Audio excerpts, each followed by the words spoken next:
كتاب قتل القرآن للإمام أبي إسحاق أحمد بن محمد بن إبراهيم الثعلبي رحمه الله. قال المصنف رحمه الله: بسم الله الرحمن الرحيم، وبه أستعين. أخبرنا الشيخ الإمام العالم قاضي القضاة عماد الدين أبو صالح نصر بن عبد الرزاق الجيلي بقراءة أبي العباس أحمد بن الجوهري في شهور سنة 33 و600 ببغداد مدينة السلام، عادها الله إلى الإسلام. قال له: أخبرك الحافظ أبو موسى محمد بن أبي بكر بن أبي عيسى المديني إجازة في كتابه فأقر به وقال: نعم. قال: حدثنا الشيخ أبو الفتح عبد الرزاق بن محمد الشرابي قراءة عليه. قال: حدثنا أبو سعيد سعد بن محمد بن سعيد الولي قال: حدثنا علي بن أحمد بن محمد بن علي الواقدي قال: حدثنا أبو إسحاق أحمد بن محمد بن إبراهيم الثعلبي رحمه الله قال: الحمد لله حق حمده، والصلاة والسلام على خير خلقه محمد وآله وصحبه وسلم. هذا كتاب مشتمل على ذكر قوم هم أفضل الشهداء وأشرف العلماء، نالوا أعلى المنازل وأدركوا أسنى المراتب، وهم الذين قتلهم القرآن لما قرأوه أو سمعوه يتلى فعلموه حق علمه وفهموه حق فهمه. قال: سمعت أبا محمد الخليل بن أحمد بن محمد بن مسعود المذكر رحمه الله يحكي عن بعضهم قال: قال منصور بن عمار: دخلت خريبة فرأيت شابا يصلي صلاة الخائفين، فقلت في نفسي: إن لهذا الفتى شأنا، لعله ولي من أولياء الله عز وجل. فوقفت عليه حتى فرغ من صلاته، فلما سلم سلمت عليه فرد علي السلام، فقلت له: ألم تعلم أن في جهنم واديا يقال له كلا إنها لظى نزاعة للشوى تدعو من أدبر وتولى. قال: فشهق شهقة فخر مغشيا عليه، فلما أفاق قال: زدني، فقلت: وقودها الناس والحجارة، وخر ميتا. فلما كشفت ثيابه عن صدره رأيت عليه مكتوبا: فهو في عيشة راضية في جنة عالية قطوفها دانية. فلما كانت الليلة نمت فرأيته في المنام جالسا على سرير وعلى رأسه تاج، فقلت له: ما فعل الله تعالى بك؟ فقال: آتاني ثواب أهل بدر وزادني. فقلت: لم؟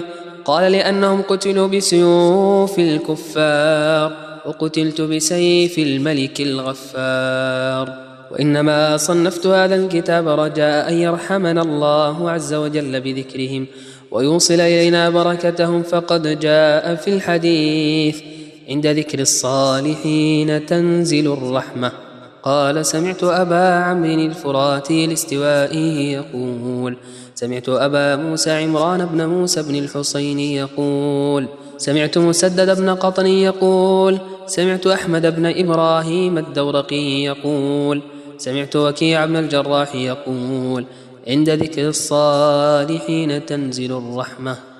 وليعلم الناظر فيه أن لله تعالى عبادا اصطفاهم على خلقه واختصهم بفضله وهنأهم بنوره، فقتلهم بسيفه وأماتهم بخوفه وأهلهم للشهادة العظمى، فهم عند ربهم لهم أجرهم ونورهم. فكن أيها الناظر في كتابنا هذا من متبعيهم بالإحسان ومحبيهم بالقلب واللسان، تكن معهم في الجنان إن شاء الله تعالى. وقد حدثنا أبو محمد الحسن بن أحمد بن محمد بن الحسن المخلدي العدل إملاء قال: أخبرني أبو العباس محمد بن إسحاق ابن إبراهيم الثقفي السراج فيما قرأته عليه قال: حدثنا قتيبة بن سعيد وأبو الأشعث أحمد بن المقدام قال حدثنا حماد بن زيد عن ثابت عن أنس أن رجلا قال يا رسول الله الرجل يحب قوما ولما يلحق بهم، فقال النبي صلى الله عليه وسلم المرء مع من أحب. جعلنا الله سبحانه وتعالى من الذين إذا ذكر الله وجلت قلوبهم وإذا تليت عليهم آياته زادتهم إيمانا وعلى ربهم يتوكلون، إنه على ما يشاء قدير وهو حسبنا ونعم الوكيل. فمنهم علي بن الفضيل بن عياض رحمه الله. أخبرنا أبو بكر محمد بن أحمد بن عبدوس ابن أحمد بن حفص بن مسلم الحيري المزكي بقراءته عليه قال حدثنا عبد الله بن محمد بن يونس المقرئ قال حدثنا محمد بن منصور قال حدثنا أحمد بن الليث قال حدثنا عمر بن محمد قال حدثنا إبراهيم بن عبد الرحمن عن سهيل بن أبي عاصم قال قلت لسلم الخواص بلغك موت علي بن الفضيل كيف كان؟ قال نعم، مرض مرضة فنقه منها، وقدم رجل من أهل البصرة حسن القراءة فأتى علي بن الفضيل قبل أن يأتي فضيلا، فبلغ فضيلا أنه قدم وأنه قد ذهب إلى علي، قال فأرسل إليه خلفه ألا يقرأ عليه، قال فقرأ عليه قبل أن يجيءه الرسول، فقرأ بسم الله الرحمن الرحيم ولو ترى إذ وقفوا على ربهم، قال فخر علي فشهق شهقة خرجت نفسه معها. قال أخبرني أبو الحسن عبد الرحمن بن إبراهيم بن محمد بن يحيى بقراءتي عليه قال سمعت أبي رحمه الله عودا وبدءا يقول سمعت محمد بن إسحاق السراج يقول سمعت محمد بن خلف الحدادي يقول حدثني يعقوب بن يوسف وقد لزم الفضيل. كان الفضيل بن عياض إذا علم أن ابنه عليا ليس خلفه يتوق في القرآن وحزن وخوف، وإذا علم أنه خلفه مر ولم يقف ولم يخوف، وظن يوما أنه ليس خلفه فأتى على ذكر هذه الآية ربنا غلبت علينا شقوتنا وكنا قوما ضالين. قال فخر علي مغشيا عليه، فلما علم أنه خلفه وأنه قد سقط تجوز في القراءة، فذهبوا إلى أمه فقالوا أدركيه، فجاءت فرشت عليه ماء فأفاق، فقالت لفضيل أنت قاتل هذا الغلام علي، فمكث ما شاء الله فظن أنه ليس خلفه فقرأ وبدا لهم من الله ما لم يكونوا يحتسبون الآية، فخر ميتا وتجوز أبوه في القراءة، وأتيت أمه فقيل لها أدركيه، فجاءت فرشت عليه ماء فإذا هو ميت. ومنهم شيخ كوفي قال منصور بن عمار كنت أجول في سكك الكوفة بليل، فسمعت قارئا يقرأ في جوف الليل ويردد القرآن ويبكي، فقمت على باب داره مستمعا، ثم صحت في شقوق بابه، فاتقوا النار التي وقودها الناس والحجارة وعدت للكافرين، فسقط فمات. ومنهم نفر من الجن قال خليد العصري كنت أقرأ ليلة هذه الآية كل نفس ذائقة الموت إلى آخرها، فجعلت أرددها فإذا أنا بهاتف يهتف إلى كم تردد هذه الآية، فقد قتلت 4 من الجن لم يرفعوا رؤوسهم إلى الله تعالى مذ خلقوا.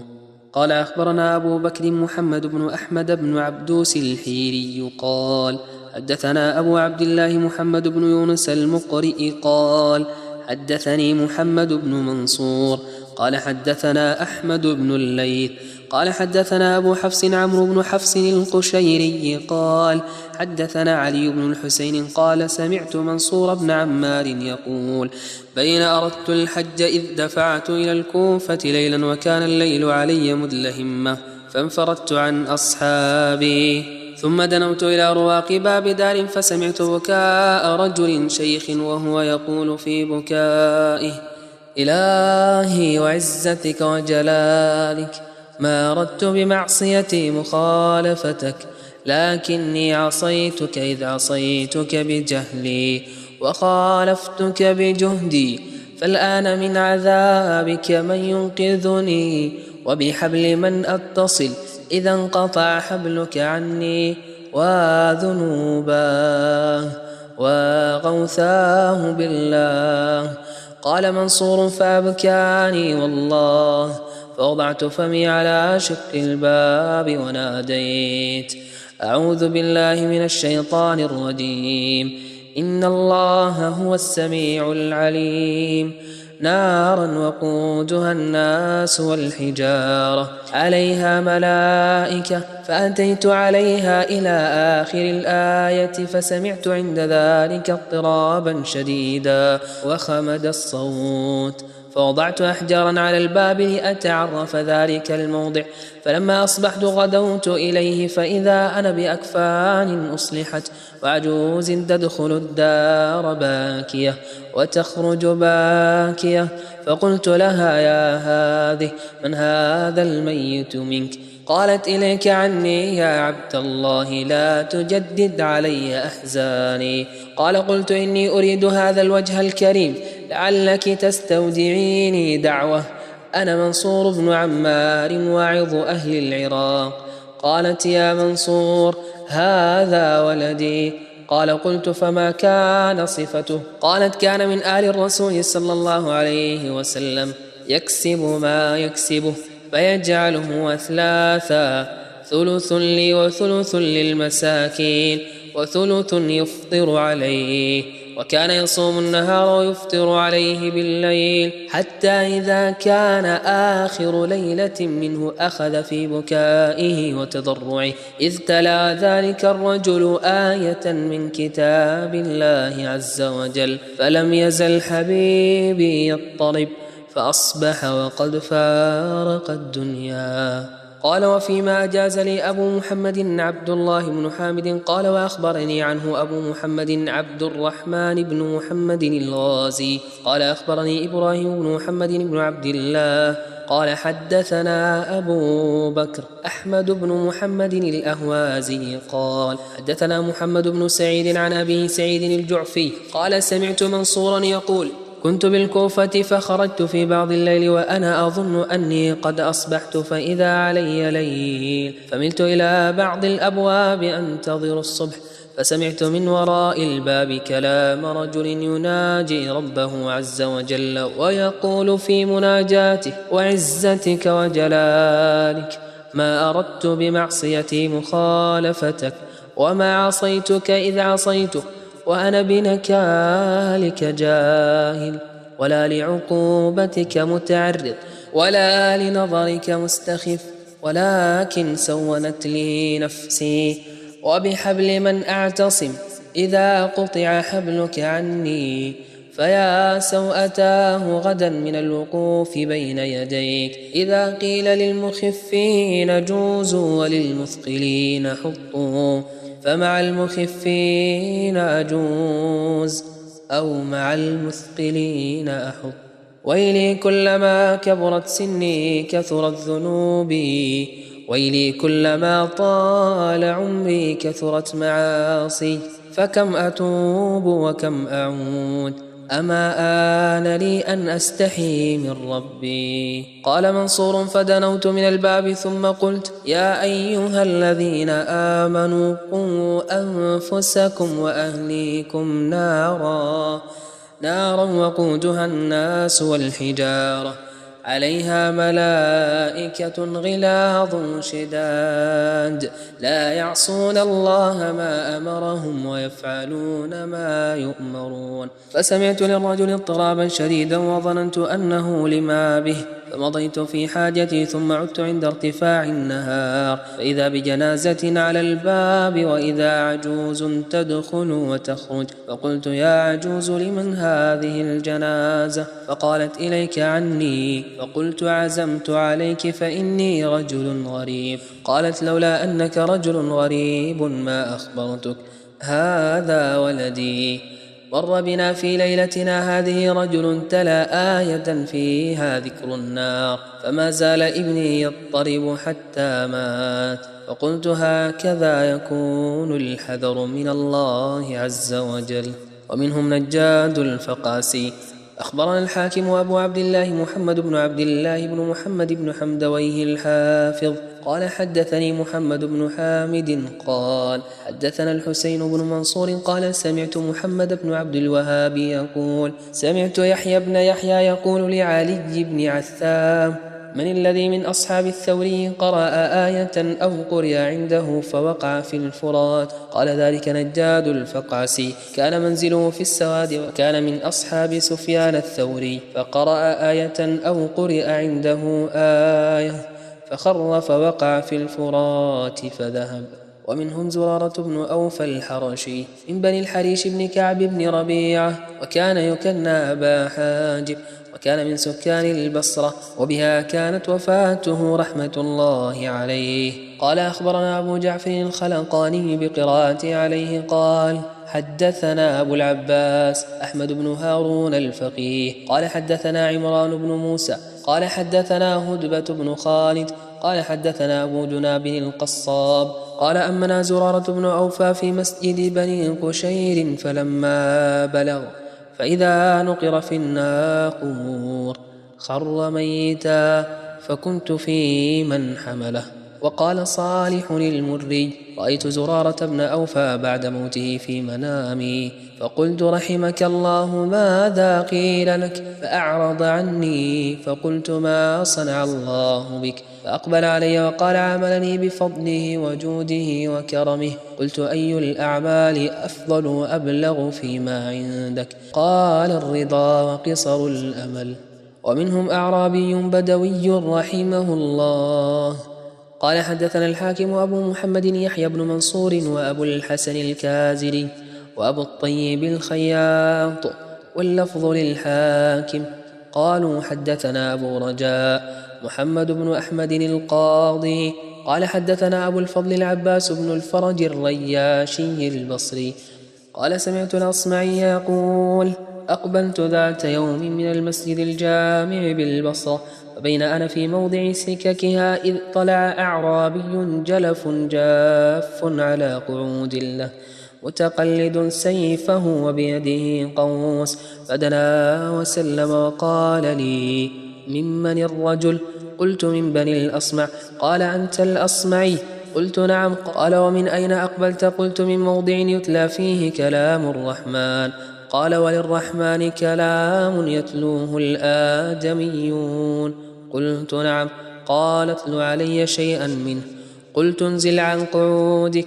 فنزل وابتدأت بسورة والذاريات فلما انتهيت إلى قوله سبحانه وتعالى وفي السماء رزقكم وما توعدون قال يا أصمعي هذا كلام الرحمن؟ قلت إي والذي بعث محمدا بالحق بشيرا ونذيرا إنه لكلامه أنزله على نبيه محمد فقال لي حسبك. ثم قام إلى ناقته فنحرها وقطعها بجلدها وقال أعني على تفريقها ففرقناها على من أقبل وأدبر ثم عمد إلى سيفه وقوسه فكسرهما وجعلهما تحت الرمل وولى مدبرا نحو البادية وهو يقول وفي السماء رزقكم وما توعدون. فأقبلت على نفسي باللوم وقلت لم لم تنتبه لمن انتبه له الأعرابي. فلما حججت مع الرشيد دخلت مكة فبين أنا أطوف بالكعبة إذ هتف بي هاتف بصوت دقيق فإذا أنا بالأعرابي نحل مصفار فسلم علي وأخذ بيدي وأجلسني من وراء المقام وقال لي: أتل علي كلام الرحمن. فأخذت في سورة والذاريات، فلما انتهيت إلى قوله تعالى: وفي السماء رزقكم وما توعدون، صاح الأعرابي وقال: قد وجدنا ما وعدنا ربنا حقا. ثم قال: وهل غير هذا؟ قلت: نعم. يقول الله عز وجل: فورب السماء والأرض إنه لحق مثل ما أنكم تنطقون. فصاح الأعرابي صيحة وقال: يا سبحان الله، من الذي أغضب الجليل حتى حلف؟ ألم يصدقوه بقوله حتى ألجأوه إلى اليمين؟ قالها 3 وخرجت فيها نفسه ومات. ومنهم أخ لمحمد بن المنكدر رحمه الله.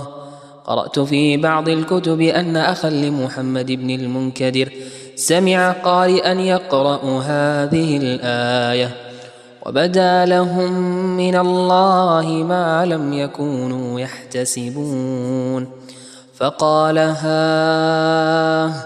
فلم يزل يقولها حتى مات. ومنهم شاب من أهل الكوفة قال: سمعت الأستاذ أبا القاسم الحسن بن محمد بن الحسن بن حبيب يقول: قال حبيب العجمي: دخلت مسجدا بالكوفة لأصلي فيه، وإذا شاب نحيف قد نهكته العبادة، فقلت له: ما تشتهي؟ رجاء أن يشتهي علي شيئا، فقال: أشتهي أن أسمع 10 آيات من قراءة صالح المري، فقد سمعت مرة صوته. قال حبيب: فأتيت البصرة وطلبت صالحا وأخبرته بالقصة، فخرج إلى الكوفة ودخل المسجد واندفع في القراءة فقرأ: فإذا نفخ في الصور فلا أنساب بينهم يومئذ ولا يتساءلون، إلى قوله: اخسأوا فيها ولا تكلمون. قال: فاضطرب الفتى وجعل لا يتمالك حتى سقط وتوفي. وكانت دار الفتى يشرع منها باب في المسجد، فإذا أنا بعجوز معها شيء من الطعام، وكانت والدته، فلما رأته قالت: ما أصاب ابني؟ فقصصت عليها القصة، فقالت: لعلك صالح المري. قلت: نعم. قالت: آتاك الله مناك في الدنيا والآخرة كما آتيت ابني أمنيته، ما زال يتمناك على الله عز وجل. قال: فكنت في من جهزه وحمله حتى دفن رحمه الله تعالى. ومنهم أبو عثمان سعيد بن إسماعيل الحيري الزاهد رحمه الله. أخبرنا الحاكم أبو عبد الله محمد بن عبد الله الحافظ قال: سمعت أبا سعيد بن أبي بكر بن أبي عثمان يقول: ورد أبو الحسن البوشنجي على أبي عثمان، فسئل أن يقرأ في مجلسه، فقرأ، فبكى أبو عثمان حتى غشي عليه، وحمل إلى منزله، فكان يقال قتله صوت البوشنجي، فحملت إليه كرابيس ليفرقها على الناس في تلك الأيام، فقيل له: أبو الحسن البوشنجي، فقال: ما أشوب ما ضمنت له في قلبي بشيء من أعراض الدنيا. ثم إن أبا عثمان رضي الله عنه توفي في تلك العلة، وخرج البوشنجي إلى العراق. ومنهم بعض العارفين رحمهم الله تعالى. قرأت في كتاب بعض مشايخنا يحكي عن ذي النون قال: خرجت حاجا إلى بيت الله الحرام، فضللت الطريق، فإذا أنا برجل مطروح على قارعة الطريق وهو يجود بنفسه، فسلمت عليه، فرد علي السلام، فقلت له: تريد أن أقيم عليك؟ فقال: وما أصنع بك؟ قلت: أونسك. قال: وأي أنس لي فيك؟ قلت: أختمك إذ أنت عليل. قال كاف من كاف وصاد من صادق وعين من عالم، فمن لم يأنس به فلا أنس له. قلت له علمني بابا من أبواب الخير أو شيئا أتعظ به عنك. فرفع رأسه وقال يا أخي احفظ نفسك من نفسك ولا تخلها من قلبك، وإذا هممت بمعصية فارفع رأسك إلى هذه الخضراء واعلم لمن تتعرض وعلى من تقدم ومن تحارب. أما علمت أن من عصى الله تعالى فقد حاربه؟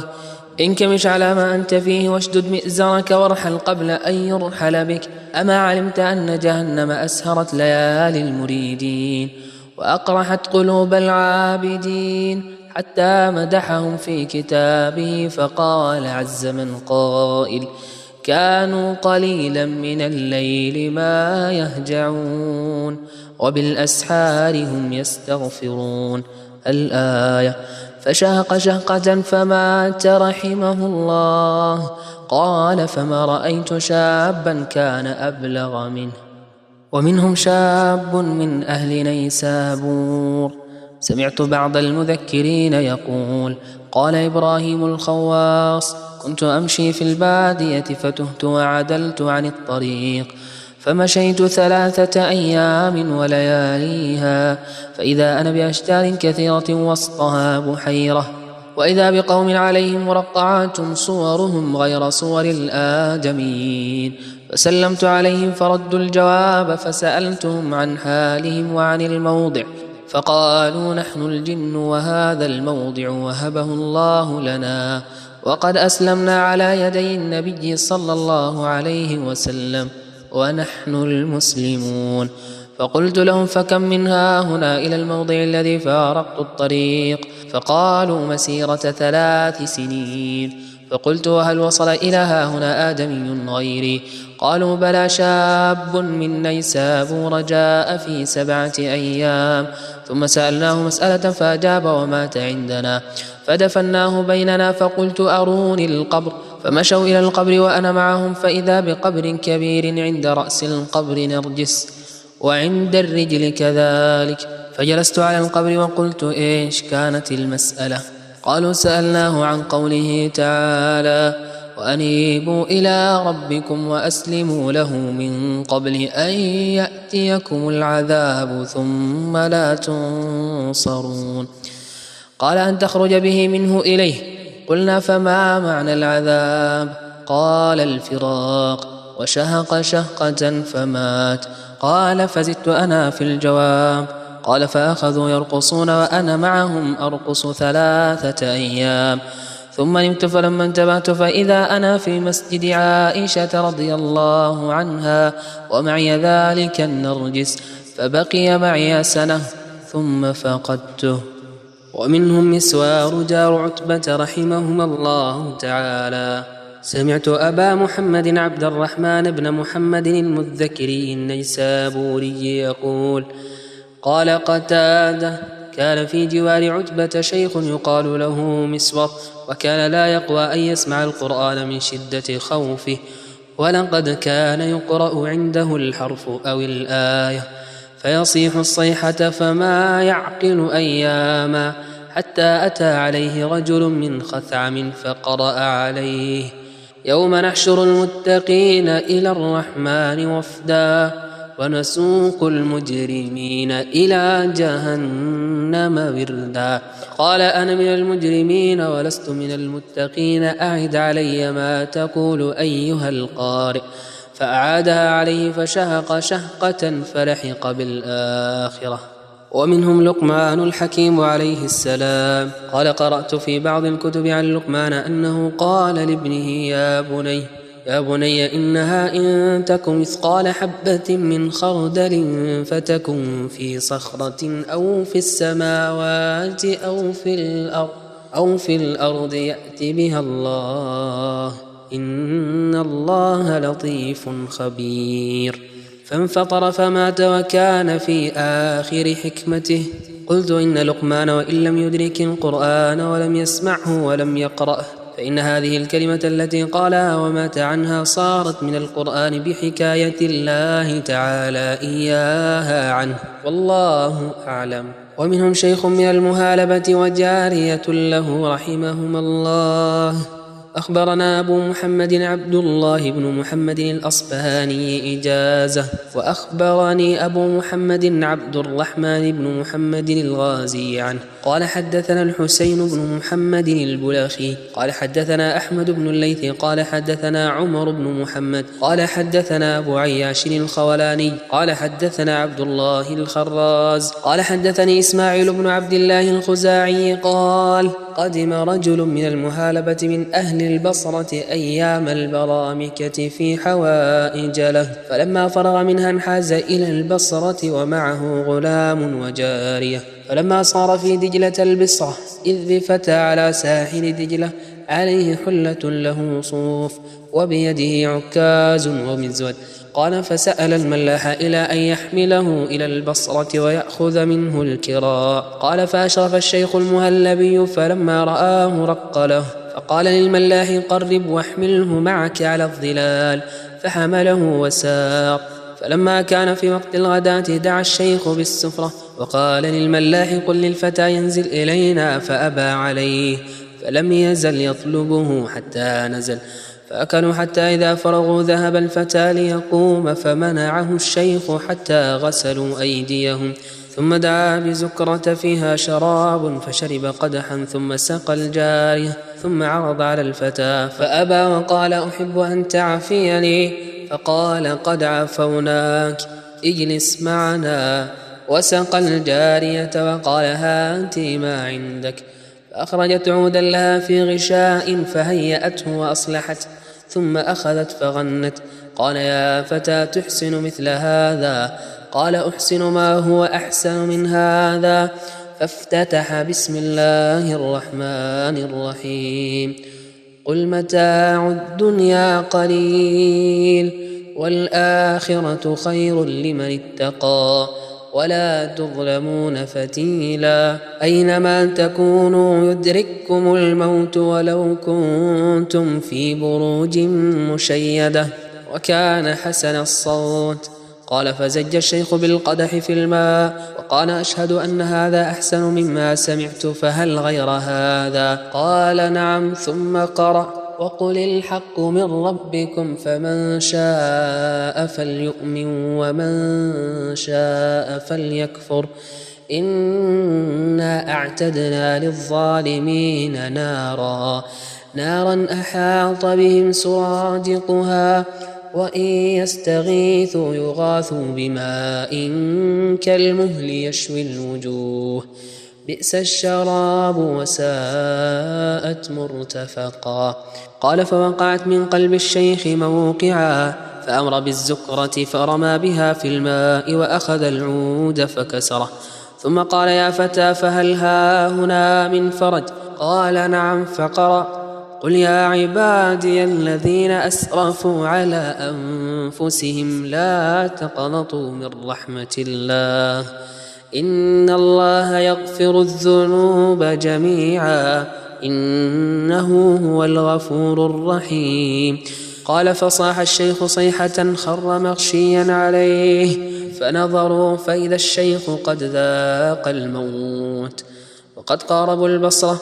قال فرج القوم بالصراخ واجتمع الناس، وكان رجلا من المهالبة معروفا، فحمل إلى منزله وأخرجوا جنازته، فما رأيت جنازة كان أكثر جمعا منها. قال وبلغني أن الجارية المغنية تدرعت الشعر وفوق الشعر جبة صوف، وجعلت تقوم الليل وتصوم النهار، فمكثت 40 ليلة، ثم مرت بهذه الآية في بعض الليل وقل الحق من ربكم فمن شاء فليؤمن ومن شاء فليكفر إنا أعتدنا للظالمين نارا أحاط بهم سرادقها وإن يستغيثوا يغاثوا بماء كالمهل يشوي الوجوه بئس الشراب وساءت مرتفقا. قال فأصبحوا فأصابوها ميتة. ومنهم أبو جهير الضرير رحمة الله عليه. قال شعيب بن الليث حدثني الليث قال حدثني عمرو بن الحارث قال حدثنا أبو محمد القيسي قال حدثنا صالح المري قال أتاني مالك بن دينار يوما فقال يا صالح اذهب بنا إلى أبي جهير يدعو الله لنا. فقلت له قد ارتفع النهار، وإذا دخل بيته لم يخرج إلى أحد، وكان بيته أقصى بيت بالبصرة، والصحراء يومئذ جارة، وبين يدي داره بئر ودلو وأحجار ومسجد. فقلت صل الغداة وأتني حتى نذهب إليه وهو في مسجده قبل أن يدخل داره. قال فلما صليت الغداة فإذا أنا بمحمد بن واسع فسلم وجلس. قلت له ما جاء بك؟ قال يا أبا عبد الله تجيء معي إلى أبي جهير يدعو الله لنا. فقلت له قد وعدت مالك بن دينار يجيء فنقوم ونذهب. فلم ينقض كلامي حتى جاء ثابت البناني فسلم وجلس. فقلت له ما جاء بك يا أبا محمد؟ قال تجيء معي إلى أبي جهير يدعو الله تعالى لنا. فقلت قد جاء هذان فيما جئت فيه، وقد وعدت مالكا يجيء فنقوم. فلم ينقض كلامي حتى جاء مالك. فقمنا 5 لم يكن في البصرة يومئذ أفضل منهم.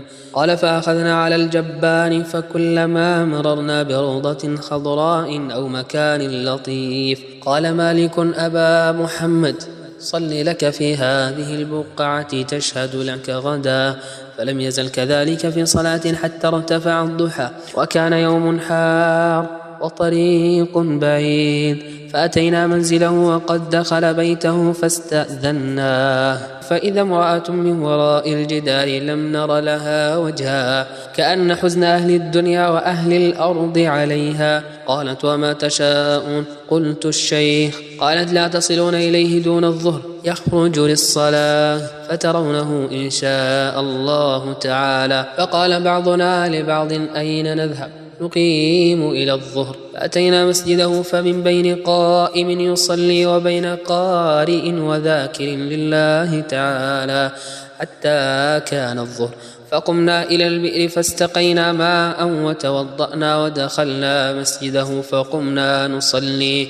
فبينما نحن كذلك إذ خرج علينا أبو جهير رجل ضرير كأنه شنبال يتلألأ وجهه نورا. فأذن ثم جاء يمشي حتى قام في المحراب فصلى 8 ركعات وسمع حسا. قال وجاء جيرانه نحو 14 رجلا. قال فخرج من المسجد فأقام الصلاة ثم جاء يمشي حتى قام في المحراب فصلى بنا الظهر، ثم قعد ساعة يذكر الله تعالى، ثم قام فصلى 8 ركعات ثم وجه وجهه إلينا.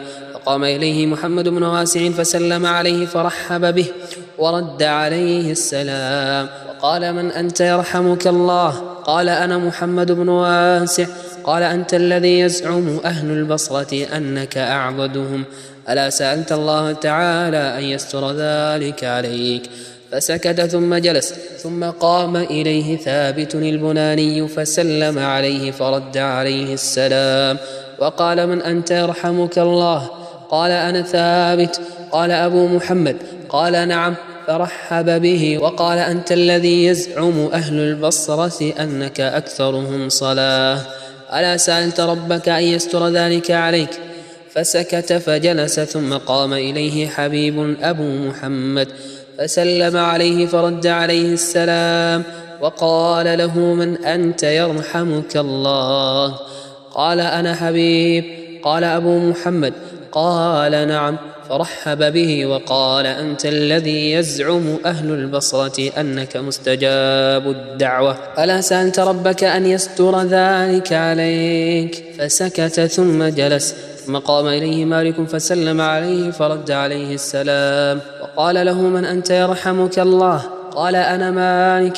قال أبو يحيى؟ قال نعم. قال بخ بخ، أنت الذي يزعم أهل البصرة أنك أزهدهم، ألا سألت الله أن يستر ذلك عليك؟ فسكت فجلس، ثم قمت أنا إليه فسلمت عليه فرد علي السلام وقال: من أنت يرحمك الله؟ قلت: أنا صالح. قال: القارئ؟ قلت: نعم. قال: فرفع يديه فقال: الحمد لله الذي جمعكم لي. أما إني كنت أسأل الله تعالى أن يجمعكم لي، فالحمد لله الذي استجاب دعوتي. يا صالح إني إلى قراءتك بالأشواق. فقال له محمد بن واسع: يا أبا جهير، إنما جئنا لتدعو الله تعالى لنا. قال: فرفع يده ورفعنا أيدينا وجعل يدعو ساعة، ثم قال: يا صالح اقرأ. قال صالح: فذهبت أقرأ، ففتح الله تعالى علي من الصوت شيئا لم أعرفه من نفسي قط، ولا سمعت مثله من غيري. ثم قرأت: أصحاب الجنة يومئذ خير مستقرا وأحسن مقيلا، ويوم تشقق السماء بالغمام ونزل الملائكة تنزيلا، الملك يومئذ الحق للرحمن. قال: فزعق زعقة عظيمة مزعجة وضرب بنفسه الأرض مغشيا عليه. قال: فظننا أنه قد مات فلم نزل نزلزله ونصب عليه الماء إلى أن أفاق، فلما أفاق ورجع فكأنه لم يخلق في جسده من الروح شيء، فقال لي: يا صالح اقرأ فإني لا أشبع من قراءتك. قال: فقرأت: وقدمنا إلى ما عملوا من عمل فجعلناه هباء منثورا. قال: فوالله ما تممت الآية حتى مات رحمة الله عليه. قال: فظننا أنه مثل الأول فحركناه فإذا هو يابس. قال: فقمنا إلى المرأة فقلنا لها: يا هذه. فقالت: وما تسألون؟